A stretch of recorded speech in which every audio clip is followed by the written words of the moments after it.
हाँ बच्चा, कलयुग में तो हुआ है ये कलयुग में तो हुआ है।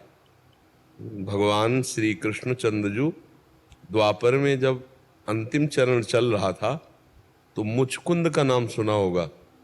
अब तुम बच्चा शास्त्र ना पढ़े हो तो पर सुन लो, कथा है भगवान की।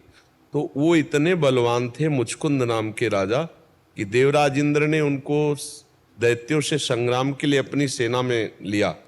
तो उन्होंने बहुत बलपूर्वक दैत्यों को परास्त किया।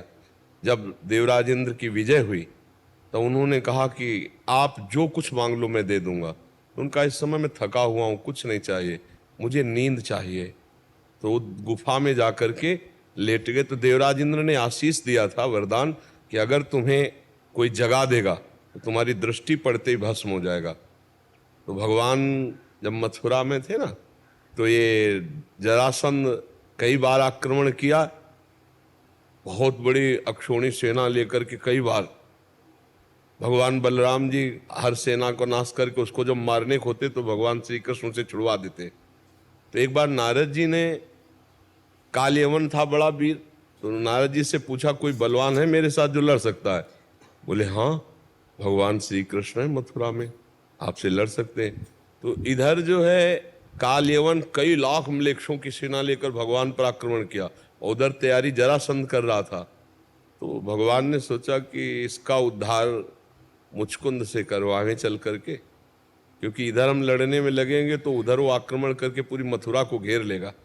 तो भगवान का वो इंतजार नगर के बाहर ललकार रहा था कालयवन। तो देखा पीताम्बर धारण किए हुए भगवान एक बार सुना, तो वो समझा करके हमसे बात करेंगे, भाग पड़े भगवान, रण छोड़ भगवान तरी से लड़ पड़ा।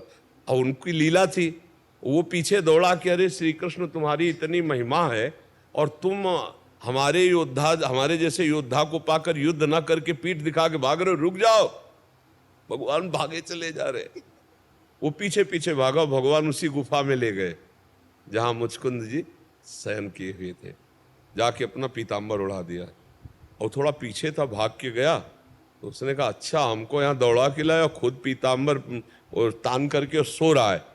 एक चरण प्रहार किया काल्यवन ने, जे ही चरण प्रहार किया सो उठ गए मुचकुंद, जे ही दृष्टि पड़ी सो आग लग गई, भस्म हो गया। जब भस्म हो गया तब भगवान प्रकट हुए।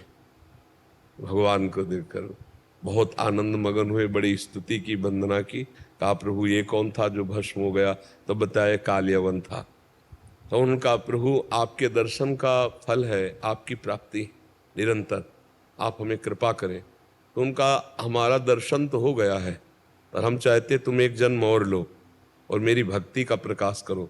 तो वही मुचकुंद जी जो महाराज हैं, वही नरसिंह मेहता के रूप में अवतरित हुए और भगवान की विशुद्ध भक्ति, बड़े जोर की भक्ति का प्रचार प्रसार। बड़े विरोधी लोग उनके भी थे, भक्तों का विरोध करने वाले होते हैं।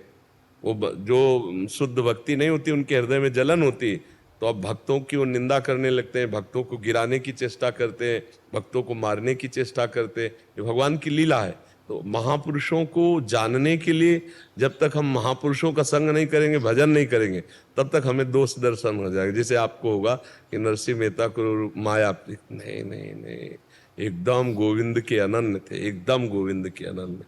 बहुत ऐसा महापुरुष युगों में होता है, जैसे नरसिंह मेहता थे, मीरा जी, ये युगों में होती हैं। ऐसे कोई ऐसे साधारण भक्त थोड़ी है। हाँ, भगवान के नित्य, समझ गए आप?